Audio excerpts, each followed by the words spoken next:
على تجارة تنجيكم من عذاب أليم জোরে আল্লাহু আকবার। হে বান্দারগণ, তোমাদেরকে কি এমন একটা ব্যবসার কথা বলবো যে ব্যবসা তোমাদেরকে কঠিন আযাব থেকে বাঁচায় দেয়? কথাটা কার? জোরে কোন কার?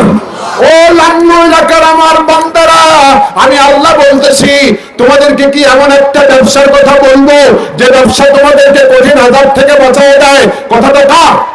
জোরে কোন কার? আবার আল্লাহ তাআলা বলতেছেন, তাহলে তোমরা শোনো, তুমিনুনা বিল্লাহি ওয়া রাসূলিহি ওয়া তুজাহিদুনা ফি সাবিলিল্লাহি বিআমওয়ালিকুম ওয়া আনফুসিকুম যালিকুম খায়রুল লাকুম ইন কুনতুম তা'লামুন। আল্লাহ তাআলা বলেন, আল্লাহর প্রতি ঈমান আনো, রাসূলের প্রতি ঈমান আনো, আর জান দিয়া মাল দিয়া আল্লাহর রাস্তায় জিহাদ করো। কার রাস্তায়? জোরে কোন কার রাস্তায়? দুনিয়ার নেতাদের রাস্তায় না, আল্লাহর রাস্তায়। কার রাস্তায়? আল্লাহর রাস্তায় জান দিয়া মাল দিয়া জিহাদ করো, এটাই তোমাদের জন্য উত্তম হবে। কথাটা কার? জোরে বলেন কার? সন্দেহ আছে? আল্লাহর কথা আল্লাহ তাআলা বলতেছেন, যদি আমার রাস্তায় জান দিয়া মাল দিয়া জিহাদ করো, তাহলে তোমরা শোনো, ইয়াগফির লাকুম যুনুবাকুম, ওয়া আমার লাঙ্গু এলাকার বান্দারা, তোমাদের জিন্দেগীর সমস্ত পাপ তাহলে মাফ করে দেব। সুবহানাল্লাহ, জোরে কোন? শুধু মাফ করে দেব না, ওয়া ইয়াগফির লাকুম যুনুবাকুম, তোমাদের জিন্দেগীর সব গুনাহ মাফ করেই দেব। ওয়া ইউদখিলকুম জান্নাতিন তাজরি মিন তাহতিহাল আনহার, আর এমন জান্নাতের মধ্যে তোমাদেরকে ঢুকাবো যেই জান্নাতের তলদেশ দিয়ে নহর সমূহ প্রবাহিত হচ্ছে। আল্লাহু আকবার কর। ইউদখিলকুম, আপনাদের বাড়িতে খিল আছে? আগে খিল লাগাচ্ছিলেন দরজা, এখন সিটকি লাগান। সিটকি নিজে নিজে লাগে না লাগায় দাও? ঢুকে দেওয়া লাগে। নিজে নিজে ঢুকে না ঢুকে দেওয়া লাগে? ঢুকে দেওয়া লাগে। আমার আল্লাহ পাক বলেন, তোমরা জান্নাতে ঢুকবা না, আমি আল্লাহ তোমাদেরকে জান্নাতে ঢুকিয়ে দেব। আল্লাহু আকবার কর। ওই জান্নাতে যেতে চাই, জোরে কোন চাই? জান্নাতে যেতে চাই, মান্নাই চাই। আল্লাহ কয়, মান্না জান্নাত দেব না, জান দিয়া মাল দিয়া আমার রাস্তায় জিহাদ করতে হবে। সুবহানাল্লাহ কোন? সুবহানাল্লাহ কোন? আল্লাহু আকবার। মহিলাদের 4টি কাজ যদি মহিলারা করে, তাহলে জান্নাতের 8টা দরজা খুলে যাবে। সুবহানাল্লাহ কোন? কয়টা দরজা খুলে যাবে? জান্নাতের 8টা দরজা। মহিলারা 4টি কাজ করলে, 1 নামাজ, 2 রোজা, 3 হলো স্বামীর আনুগত্য করা, 4 হলো লজ্জাস্থানের হেফাজত করা। কয়টা কাজ? 4টি কাজ করলে জান্নাতের 8টা দরজা খুলে যাবে। সুবহানাল্লাহ কোন? মহিলাদের দরজা খুলে গেল, আমাদের দরজা বন্ধই থাকলো। আমাদের দরজা খোলা থাকবে না? বিশ্ব নবী বলেন, প্রত্যেক ওযুর পরে, কার পরে? প্রত্যেক ওযুর পরে যারা কালেমায়ে শাহাদাত পড়বে, আল্লাহর নবী বলেছেন তাদের জন্য জান্নাতের 8টা দরজা খুলে যাবে। আমাদের জন্য খুললো, আলহামদুলিল্লাহ কোন? আর বন্ধ নাই তো? যাতে কোনো অসুবিধা নাই তো? বিশ্ব নবী বলেন, 4টি কাজ যারা মহিলারা করবে, জান্নাতের 8টা দরজা খুলে যাবে। আবার এমন 4টা কাজও আছে যেগুলো করলে তাদের জাহান্নাম একেবারে কি হবে? ওটা না না, জাহান্নাম একেবারে ওয়াজিব হয়ে যাবে, জাহান্নাম রিজার্ভ হয়ে যাবে। 1 নম্বর হলো, মহিলারা স্বামীর সাথে কুফরি করে। স্বামীর সাথে কুফরি করে। সাহাবায়ে কেরাম বললেন, ইয়া রাসূলুল্লাহ, স্বামীর সাথে কুফরি করা সেটা আবার কি জিনিস? রাসূল বললেন, 10 বছর ধরে স্বামী স্ত্রীর সাথে ভালো ব্যবহার করলো, আর একদিন শুধু একটু এদিক সেদিক হলো, তখন বউ বলতেছে স্বামীকে যে 10 বছরের মধ্যে তোমার কাছ থেকে কোনো ভালো ব্যবহার পাইনি। শেষ, একদিনই উল্টে দিল। আছে না নাই? আছে না নাই? উল্টে দিল। বিশ্ব নবী বলেন এই মহিলারা হবে জাহান্নামী। এরা কি হবে? এই মহিলারা জাহান্নামী। মা বোনেরা ওয়াজ শুনতেছেন, ভালো করে শুনেন, এই জ্ঞান জ্ঞান প্যান প্যান করবেন না। এটা জাহান্নামে যাওয়ার লক্ষণ। কিসের লক্ষণ? জাহান্নামে যাওয়ার লক্ষণ। 2 নম্বর কারণ হলো মহিলারা কথায় কথায় অভিশাপ দেয়। কি দেয়? কথায় কথায় অভিশাপ দেয়। ঝগড়া লাগে, লাগে কয় যে তোর ওই হাত খসে পড়বি, তোর মুখে পোকা দিবি। কয় না কয় না, যখন কয় না কয় না। এই কারণে আল্লাহর নবী বলছেন এরা যাবে জাহান্নামে। এরা যাবে কোথায়? জোরে কন। এরা যাবে জাহান্নামে। এই মহিলারা জাহান্নামে হয়ে যাবে। 3 নম্বর কারণ হলো মহিলারা বেপরদা। ওই যে বলছিলাম কাপড় পরে কিন্তু উলঙ্গ, কাপড় পরে থাকার পরেও উলঙ্গ।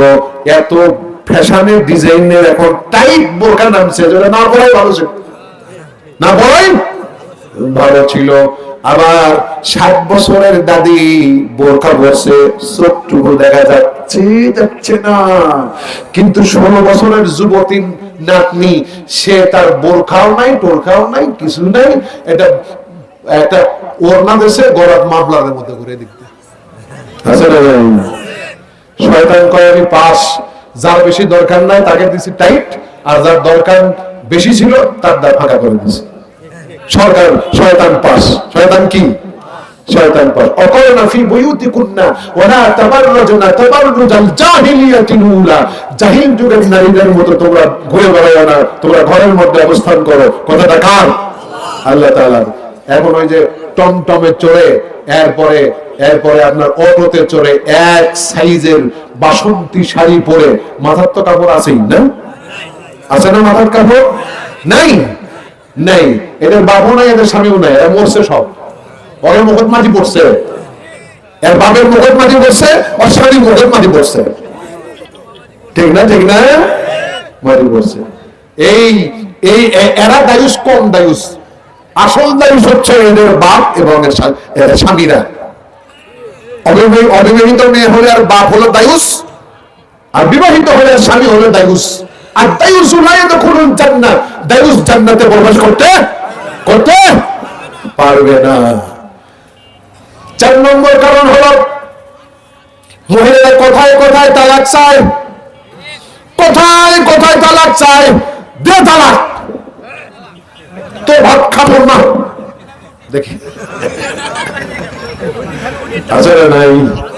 আছে না নাই? ভাত খাবো না। তালাক দিয়ে, তালাক দিয়ে যে আজকে ভাত খাবি, কেমন তুই বাপের বাড়া দিবি? ঠিক দেয়, ঠিক দেয়, কি দেয়? তালাক দিয়ে যে আজকে ভাত খাবি। মহিলাদের বিপক্ষে সব ওয়াজ হয়ে গেল। এখন মহিলারা বলতেছে এই জন্য কি এত ভোট দিছিলাম। মহিলাদের পক্ষে 2টা ওয়াজ করি। আল্লাহ রাসূল বলেছেন ওই স্বামী হলো ভালো স্বামী, ওই স্বামী হলো ভালো স্বামী যে স্বামী তার বউয়ের কাছে ভালো। রাসূলের হাদিস, সুবহানাল্লাহ। ওই স্বামী হলো ভালো যে স্বামী তার বউয়ের কাছে ভালো। বাইরে আমি খুব মৌলবি, বাইরে আমি খুব ওয়াজ করনেওয়ালা, বউয়ের কাছে যায় চান্ডাল। তাহলে হলো বাইরে বলে যাবে একুটি রে, দেখছেন কিরকম চান্দারি ব্যবহার, তুই সুখী দাও বউ করছে একুটি রে। এটা আচরণ হলো? আমি কি বাড়াই বললাম নাকি? বিশ্ব নবী সম্রাট জনাব মুহাম্মদ রাসূলুল্লাহ সাল্লাল্লাহু আলাইহি ওয়াসাল্লাম বললেন ওই স্বামী ভালো যে স্বামী তার বউয়ের কাছে ভালো। আমি আমার স্ত্রীদের কাছে ভালো। সুবহানাল্লাহ বলেন। বিশ্বনবী বলেন আমি আমার স্ত্রীর কাছে ভালো। আল্লাহু আকবার বল। আল্লাহ নবী বলেছেন তোমরা যখন বাইরে থেকে আসবে তখন তোমার বউয়ের জন্য যদি তুমি কিছু নিয়ে আসো, কিছু ফলমূল অথবা বউ যেটা পছন্দ করে সেটা যদি তুমি বাড়িতে তার জন্য নিয়ে আসো, ওই পরিমাণ জিনিস আল্লাহ রাস্তায় দান সদকা করলে যেমন সওয়াব হবে, ওই রকম সওয়াব স্বামীর আমলনামায় আল্লাহ পাক লিখে দিবে। তাহলে এটা করবেন, কিন্তু বাপ মায়ের জন্য নিয়ে যাবেন না। বাপ মায়ের জন্য নিয়ে যাবেন কিন্তু হারাম। শোনেন নিয়ে না, ওটা হারাম হয়ে গেছে। বাপ মাকে সালাম দেওয়া তো মাকরুহ। শ্বশুরকে সালাম দাও ফরজে আইন, ঠিক না? ঠিক না? শ্বশুরকে সালাম দাও ফরজে আইন, আর বাপ মাকে সালাম দাও মাকরু। নজরুল্লাহ, কোন দিকে চলে গেছে সমাজ? আল্লাহর নবী, আমরা অনেকেই চৌকিদারি দেয় বাড়ির মধ্যে ঢুকে, আল্লাহর নবী রাষ্ট্রীয় কাজ শেষ করে বাড়ির মধ্যে ঢুকে দেখছেন যে রান্না বান্না দেরি হতেছে, আল্লাহর নবী স্ত্রীর পাশে বসে তরকারি কেটে দিয়ে সাহায্য করেছে। আল্লাহু আকবার কর, আদর্শ স্বামী। আর ঢুকে চলে ঘুরে এই কাম কেউ করবো না আমরা ইনশাআল্লাহ। বলছিলাম শ্বশুরকে সালাম দেওয়া ফরজে আইন, আর বাপ মাকে সালাম দেওয়া মাকরুম, তাই নাকি? হ্যাঁ, এটাই নাকি? নওজুবিল্লাহ, নওজুবিল্লাহ। বাপ মাকে সালাম দেওয়া, এই আমি যদি এখন এখানে হাত তুলতে বলি, বলবো না, আমি এমনি বলতেছি যে বাপ মাকে সালাম দেন কয়জন? এখানে শিকি লোকও হাত তুলতে পারবেন না, ঠিক না? ঠিক না?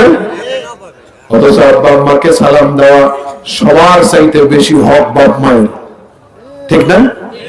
সবার চাইতে বেশি হক সালাম পাওয়ার বাপ মায়ের হক বেশি সব চাইতে। সুবহানাল্লাহ কোন? আব্বাকে কোলের মধ্যে জড়িয়ে ধরবো, মাকে কোলের মধ্যে জড়িয়ে ধরবো, কপালে চুমা দিব, আদর করব, আর আব্বা আম্মাকে আপেল আঙ্গুর বেদানা ফলমূল কিনে এনে আব্বা আম্মার মুখে তুলে আমরা খাওয়াবো। আল্লাহ পাক খুশি হয়ে যাবে। আল্লাহ পাক কি হবে? আল্লাহ পাক খুশি হয়ে যাবে। বিশ্বনবী তিনজনের কথা বলেছেন, আমি একজনের কথা বলবো, একটা হাদিসের অংশ বলবো, কেমন করে তার মাকে সে সেবা করত, মাকে সে কেমন করে খাওয়াতো।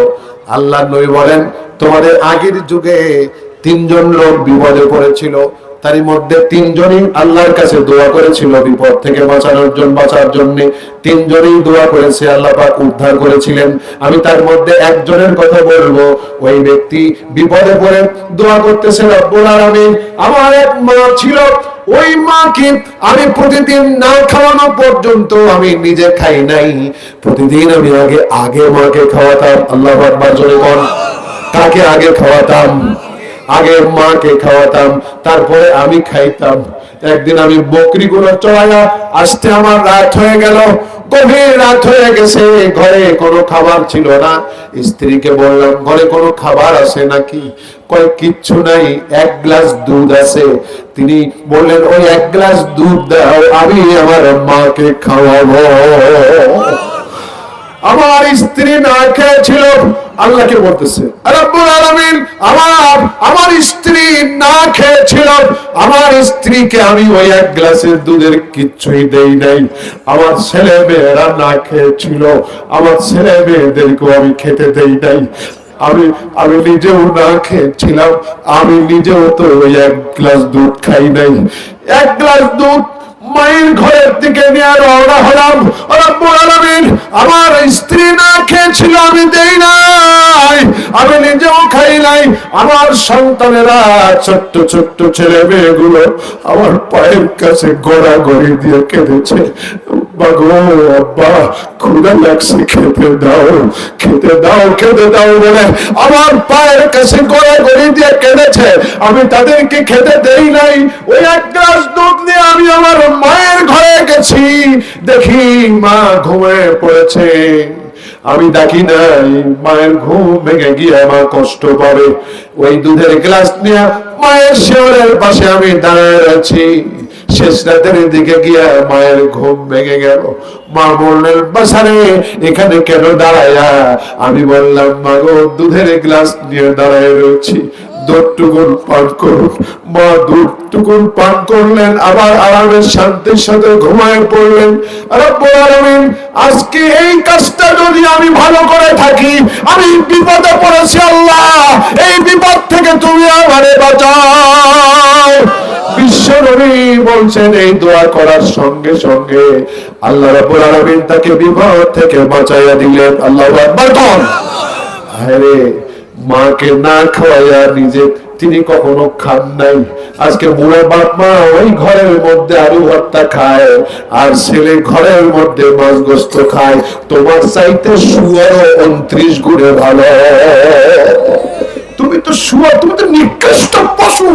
তোমার মতো পশু আর পৃথিবীর বুকে হয় না। পশুটাও পশুকে দয়া করে। তোমার বুড়া বাপ মা এখানে আলু ভর্তা খায়, তুমি কোনাক কেড়ে সেখানে মাছ গোস্ত খাও।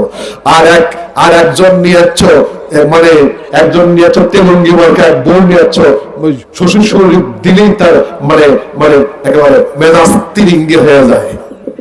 আছে না, আছে না? আলু ভর্তা খাচ্ছে ওখানে, বুড়া বাপ মা, ছেলের দয়া হয়েছে, এসে বলছে বউকে, যাও তো 2 টুকরা গোস্ত ঝোল শুদ্ধ আব্বা আম্মাকে দিয়ে আসো তো। আব্বা আম্মা আলু ভর্তা খাচ্ছে, গলা বার হচ্ছে না। ওই গোস্তর ঝোল, গোস্ত দেওয়ার কথা শুনে জোরে কর তুই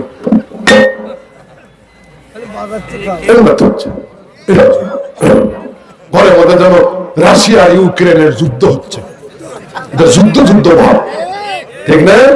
ওই যে দিতে বলছে গোস্ত দেওয়া লাগবে এখন, ওই জন্য। আর যদি বইয়ের বাপ আসে, বইয়ের বাপ যদি আসে, আর ধরো লাগলো হাতে যাও, মাছ, গোস্ত, দই, দুধ, আপেল, আঙ্গুর, বেদানা, 7 আপ নিয়ে আসো। আমার আব্বা কোনোদিন আসি না, এই হচ্ছে অবস্থা। শ্বশুরকে সালাম দেই আমরা পাইকারি ধরে, কিন্তু বাপ মাকে সালাম দেই না। এটা কি ভালো লক্ষণ না খারাপ লক্ষণ? যদি বলেন কি রে ওটা কি কইলি, মারে বাদ দিয়া শরীরে সালাম, কোনটি শিখিলে? কি রে ওটা কি কইলি, মারে বাদ দিয়া শরীরে সালাম, কোনটি শিখিলে? মাকে বলিস বুড়ি বুড়ি শরীরে মা, বাপকে বলিস বুড়া বিয়া শ্বশুরে আব্বা। ঠিক আছে না? মাকে সালাম না দিয়ে তুই মানুষ আসাইলি, কি রে ওটা কি কইলি, মারে বাদ দিয়া শরীরে সালাম, কোনটি শিখিলে? মাতা থইনি তোরে মায়ে উকুনে খায় বলি, মাটি থইনি তোরে মায়ে পিঁপড়াই খায় বলি, ঠিক না? মাতা থইনি তোরে মায়ে উকুনে খায় বলি, মাটি থইনি তোরে মায়ে পিঁপড়াই খায় বলি। কেমনে আসলি এই দুনিয়ায়, কেমনে আসলি এই দুনিয়ায়, খবর রাখলি না, কি রে ওটা কি কইলি, মারে বাদ দিয়া শরীরে সালাম, কোনটি শিখিলে? আল্লাহু আকবার, আল্লাহু আকবার। ওয়ালাইকুম আসসালাম ওয়া রাহমাতুল্লাহ। ভাই ভালো আছেন? আলহামদুলিল্লাহ, আলহামদুলিল্লাহ। মাশাআল্লাহ, মাশাআল্লাহ। ওয়ালাইকুম আসসালাম ওয়া রাহমাতুল্লাহ। ভাই ভালো আছেন? আমাদের প্রধান অতিথি, আজকের এই মাহফিলের প্রধান অতিথিবৃন্দ সকলেই মঞ্চ উপবিষ্ট। আল্লাহু আকবার। আল্লাহ তাআলা মোমিনুল হাসান মোমিন ভাই, আমাদের নুহু ভাই সহ সকলকে দ্বীনের জন্য, ইসলামের জন্য, কোরআনের জন্য কবুল করুন। আমিন। যদি বলে আমিন। হায়াত দারাজ করুন। আল্লাহ তাআলা শিফায়ে কামিলা দান করুন, সুস্থতা দান করুন এবং হায়াতে তৈয়বা দান করুন। বলে আমিন। যদি বলে আমিন। বিশ্বনবী বলছেন, হুমা জান্নাতুকা ওয়া নারুকা। আমি শেষ করে দিচ্ছি বোধহয়। ভাই সভাপতি ভাই কই? শেষ করবো তো?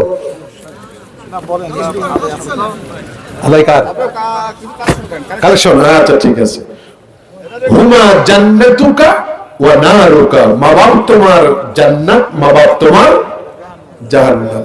মা বাপ তোমার জান্নাত, মা বাপ তোমার। খেয়াল করছেন? হাদিস সহিহ। পৃথিবীর সমস্ত উলামায়ে কেরামের মতে এই হাদিস সহিহ, এই হাদিস সহিহ। হুমা জান্নাতুকা ওয়া নারুকা, মা বাপ তোমার জান্নাত, মা বাপ তোমার জাহান্নাম। মা বাপ খুশি, আল্লাহ খুশি। মা বাপ নারাজ, আল্লাহ নারাজ। আল্লাহু আকবার কর। আল্লাহ আমাদের কবুল করুন, বলি আমিন। জোরে বলি আমিন। মসজিদের উদ্যোগে ওয়াজ মাহফিল, লান্নু নয়পাড়া বাইতুল হেরেম জামে মসজিদের উন্নয়ন করবে। এখানে মসজিদের কি কাজ আমার জানা নাই ভালো। মসজিদের কি কাজ আছে? দোতলার কাজ হবে। আচ্ছা ঠিক আছে, ইনশাআল্লাহ। ইনশাআল্লাহ। মসজিদের সভাপতি কে?